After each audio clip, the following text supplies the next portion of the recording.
Simple सी चीज होती है, अगर आपको सिलेक्ट होना है ना, लगातार बैच को फॉलो करना है। उनका यही कहना था कि सर हम लगातार बैच फॉलो कर रहे थे, खत्म, इसके अलावा कुछ नहीं, है ना। तो बैच में जो बताया जाता है, टीचर्स जो गाइड करते हैं, बस उसी को फॉलो करिए, है ना।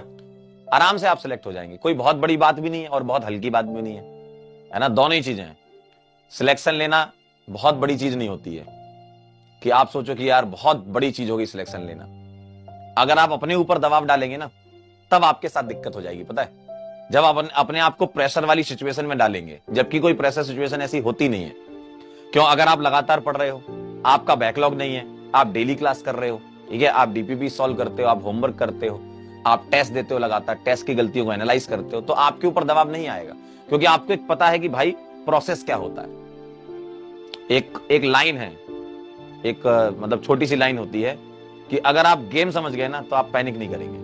तो आप गेम समझिए क्या है। गेम ये है कि आप जो टेस्ट में देखते हैं, जिस टाइप के सवाल देखते हैं, उस टाइप के सवालों को आप कहते हैं ना कि सर टेस्ट में नंबर नहीं आते, क्योंकि वो सवाल थोड़े से घुमा फिरा के आ जाते हैं। कुछ तो डायरेक्ट आते हैं, लेकिन कुछ सवाल घुमा फिरा के आ जाते हैं, आप नहीं सोच पाते उस लेवल पे। तो वो सोचने के लिए आपको डेवलप करना पड़ता है नंबर ऑफ क्वेश्चंस, ज्यादा करते क्वेश्चंस, रिवीजन। कई बार हम बिना रिवीजन के टेस्ट देने चले जाते हैं। रिवीजन करते रहें लगातार, बार बार चीजों को देखते रहें। क्योंकि देखो, गोल आपको तभी आपके दिमाग में बैठेगा, तभी आपके दिल में बैठेगा, जब गोल लिख करके आप सामने चिपकाओगे। आपका गोल हमेशा आपको दिखना चाहिए, तभी आप अपने दिमाग में बिठा पाओगे, अपने दिल में बिठा पाओगे, यार मुझे डॉक्टर बनना है। तो ये वाली लाइन जो है ना, वो लिखी होनी चाहिए आपके पास, मुझे डॉक्टर बनना है, और ये लिख करके सामने चिपका लेना है और डेली उसको देखना है। ये नहीं कि बस देखते ही रहना है, डेली उसको देखना है, ताकि वो लिखी हुई चीज आपको याद दिलाएगी आपने क्यों लिखी थी, ठीक है। और आप ये सोचो ना कि यार जैसे मान लो आज से 1 साल बाद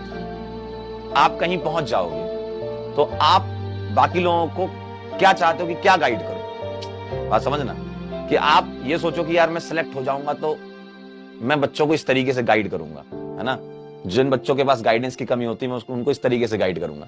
तो आप ये आगे के थोड़ा सोचो, फ्यूचर प्लान सोचो दिमाग में कि यार मैं डॉक्टर बन गया या मैं डॉक्टर बन गई, तो अब आगे जब मैं बढ़ूंगी या आगे जब मैं बढ़ूंगा, तो मैं जो आने वाली जनरेशन है उसको क्या सिखाऊंगा, ठीक है। तो वो चीज आपको थोड़ा मोटिवेट करेगी कि यार मुझे लोगों को गाइड करना है ना।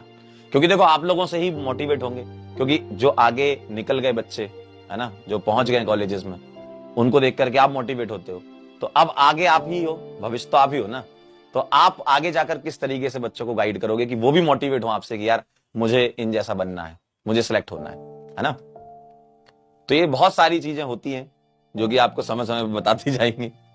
चलिए आइए अब स्टार्ट कर देते हैं। एकदम सही लिखा बेटा आपने, नेवर गिव अप, कभी हारना नहीं है ना। देखो, इंसान तभी हारता है जब वो खुद से हारता है, बाकी दुनिया में इतना दम थोड़ी है कि तुमको हरा दे, है ना। इसी खूबसूरती के साथ एक और कदम आगे बढ़ाते हैं कि अब जो अगले वाले आने वाले इवेंट हो, हम चाहते हैं कि उन इवेंट में हम आपको देखें, है ना। एक वो होता है ना, इच्छा होती है कि जैसे आप लोगों को इतने महीनों से पढ़ा रहे हैं, है ना, एक सेशन पूरा होता है, तो आप जब पढ़ रहे होते तो हम आपको देख नहीं पा रहे, लेकिन वहां जब बच्चे सिलेक्ट होके आए थे, जो कुछ बच्चे सिलेक्ट होके आए थे, तो वो कुछ ऐसे किस्से बताते कि सर क्लास में जब अपन क्वेश्चन सॉल्व करते थे तो वहां पर मुझसे ये सिली मिस्टेक हो जाती थी, तो उन सिली मिस्टेक को अवॉइड करने के लिए ज्यादा सवाल हम लगाते थे। तो ये सब चीजें होती हैं। कोई बहुत